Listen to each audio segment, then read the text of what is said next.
की 5 सत्य भविष्यवाणी। भगवान ने पहले ही क्यों बता दिया था कि कलयुग में लड़की के विवाह में लाखों रुपए खर्च किए जाएंगे। बात उस समय की है जब 5 पांडवों को वनवास हो गया था। वनवास जाने से पहले पांडवों ने भगवान श्री कृष्ण से पूछा, हे श्री कृष्ण, यदि यह द्वापर युग का अंत काल चल रहा है, आप हमें बताएं कि आने वाले कलयुग की गति क्या और कैसी होगी।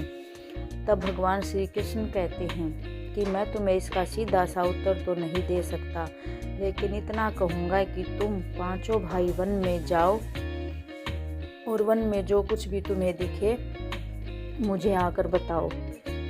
फिर मैं तुम्हें इसका कलयुग में प्रभाव बताऊंगा।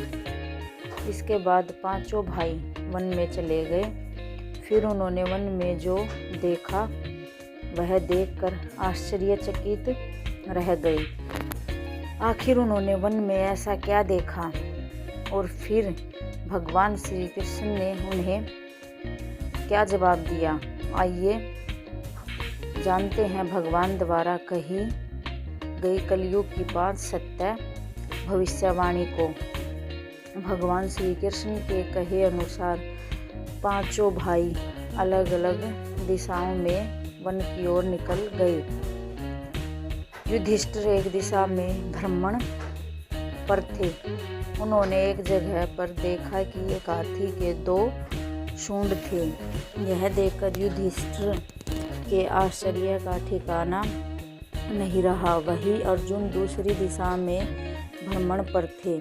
कुछ दूर जंगल में जाने पर उन्होंने जो देखा उसे देखकर वह भी आश्चर्यचकित रह गए। वहाँ पर उन्होंने देखा कि कोई पक्षी है जिसके पंखों के ऊपर वेदों की रचनाएं की हुई हैं और वह पक्षी मुर्दे का मांस खा रहा है। यह दृश्य देख अर्जुन कुछ समझ नहीं पाए। दोनों भाइयों की तरह भीम भी भ्रमण पर थे। उन्होंने जो देखा वह भी आश्चर्यचकित रह गए।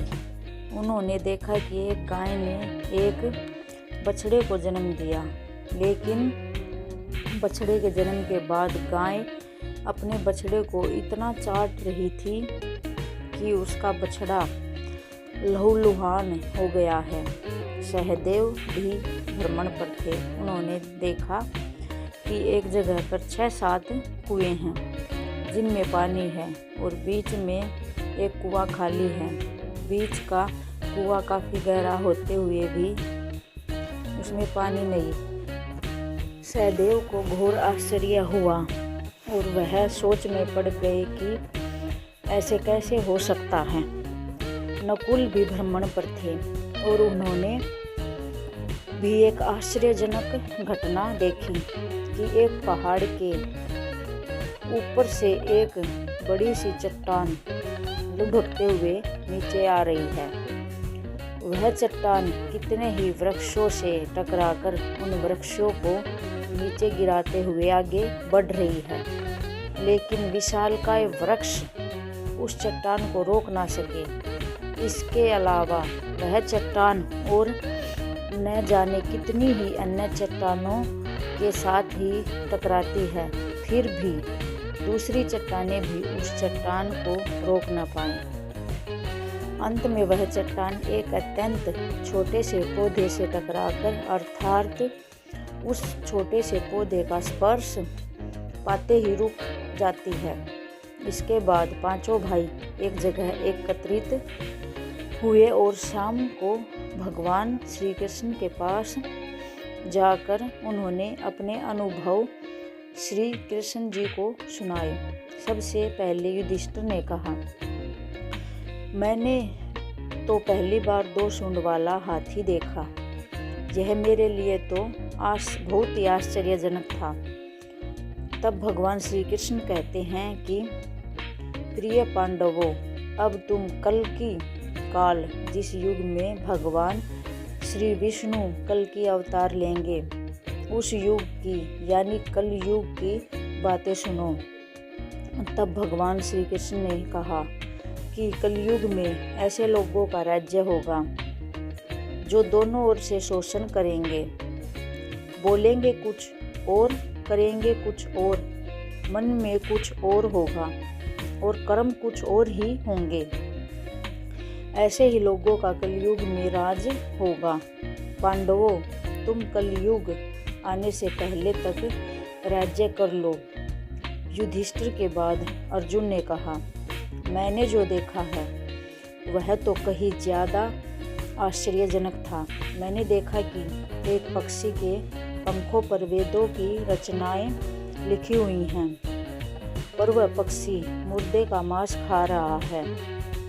तब भगवान श्री कृष्ण कहते हैं कि कलयुग में ऐसे लोग रहेंगे जो बड़े ज्ञानी कहलाएंगे, विज्ञान की चर्चा करेंगे, लेकिन उनके आचरण राक्षसी होंगे।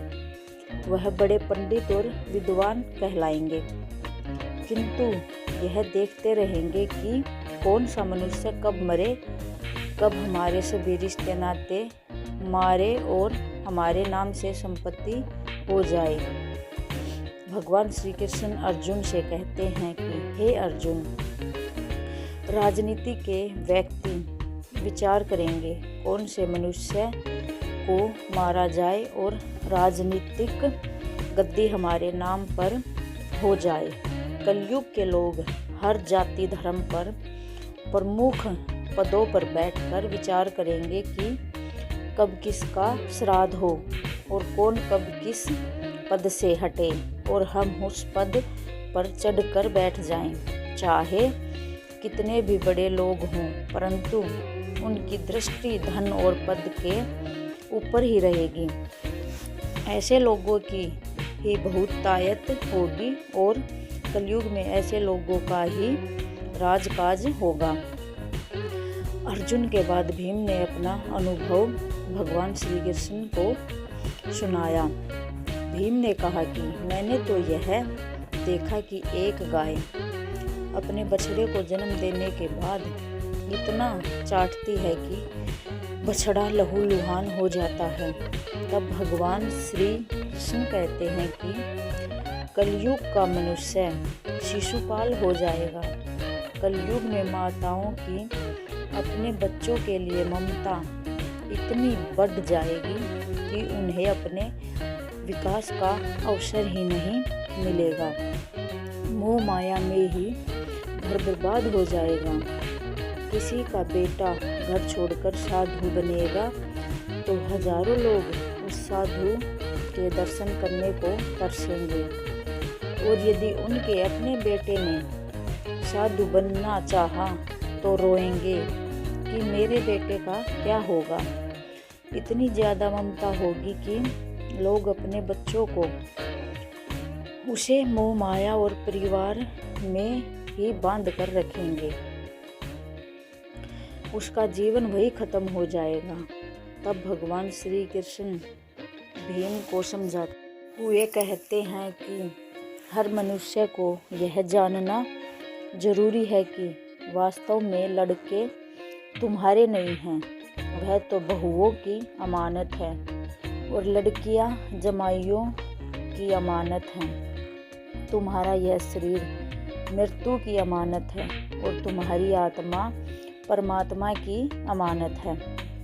इसलिए तुम्हारा अपने शाश्वत संबंध को जानना आवश्यक है। भीम के बाद सहदेव ने भगवान श्री कृष्ण से कहा कि हे श्री कृष्ण, मैंने यह देखा कि एक जगह पर 6-7 बड़े कुओं के बीच एक गहरा कुआं बिल्कुल खाली है, जबकि ऐसा संभव कैसे हो सकता है। तब भगवान श्री कृष्ण सहदेव को जवाब में कहते हैं कि कलयुग में लोग लड़की के विवाह में, मकान के उत्सव में, छोटे बड़े उत्सवों में तो लाखों रुपए खर्च कर देंगे, परंतु पड़ोस में ही यदि कोई भूखा प्यासा मर रहा होगा तो यह नहीं देखेंगे कि उसका पेट भरा है या नहीं। उनका अपना ही सगा भाई भूख से मर जाएगा। परेशानी में अपने सगे रिश्ते नातों का साथ नहीं देंगे। उसे ऐसे ही परेशान देखते रहेंगे और दूसरी ओर खुद मौज, मदिरा, मांस, भक्षक, सुंदरता और जश्न में धन उड़ाएंगे, किंतु किसी के दो आंसू पोंछने में उनकी रुचि ना हो। कहने का तात्पर्य यह है कि कलयुग में अन्न के भंडार होंगे, लेकिन लोग भूख से मरेंगे। सामने बंगलों में ऐशो आराम चल रहे होंगे, लेकिन पास की झोपड़ी में आदमी भूख से मर जाएगा। एक ही जगह पर असमानता अपने चरम पर होगी। वही बेटा अपने वृद्ध माँ बाप को बुढ़ापे में उन्हें नहीं देखेगा और कुछ माता पिता भी धन के लिए अपनी औलाद में भेदभाव करेंगे। सहदेव के बाद नकुल ने भगवान श्री कृष्ण को बताया कि मैंने भी एक आश्चर्य देखा है कि एक बड़ी सी चट्टान पहाड़ पर से लुढ़की, लेकिन वृक्षों के तने और दूसरी चट्टानें भी उस बड़ी चट्टान को ना रोक पाए, किंतु एक छोटे से पौधे के स्पर्श में आते ही वह बड़ी चट्टान रुक गई। यह बहुत ही आश्चर्यजनक था। नकुल ने भगवान श्री कृष्ण से कहा, हे श्री कृष्ण, मैं इस घटना को समझ नहीं पाया, अब आप ही बताइए कैसे हुआ, आखिर यह कैसे संभव है। तब भगवान श्री कृष्ण मुस्कुराते हुए नकुल से कहते हैं कि कलयुग में मानव का मन इतना नीचे गिर जाएगा कि उसका पतन होना निश्चित होगा। उसका यह जीवन धन की शिलाओं से नहीं रुकेगा, ना ही सत्ता के वृक्षों से रुकेगा। जब मनुष्य अपने जीवन के आखिरी पड़ाव में होगा, तब उसे परमात्मा रूपी अंतर्धान होगा कि उसका पूरा जीवन तो व्यर्थ की चीज़ों की चिंता करने में ही निकला। असली भक्ति मुक्ति तो हरि नाम है। हरि नाम के एक छोटे से पौधे से ही, हरि नाम के जपने से ही मनुष्य जीवन के समस्त पापों का निवारण होगा और हरि नाम ही मोक्ष का द्वार होगा। भक्तों, भगवान में आस्था रखें। मनुष्य का पूरा जीवन एक माया जाल है। मनुष्य को उम्र के अंतिम पड़ाव में ही एहसास होता है कि मंजिल केवल परमात्मा है। यही पड़ाव पूरे जीवन के कर्मों का लेखा जोखा दिखा देता है। इसलिए केवल हरि नाम ही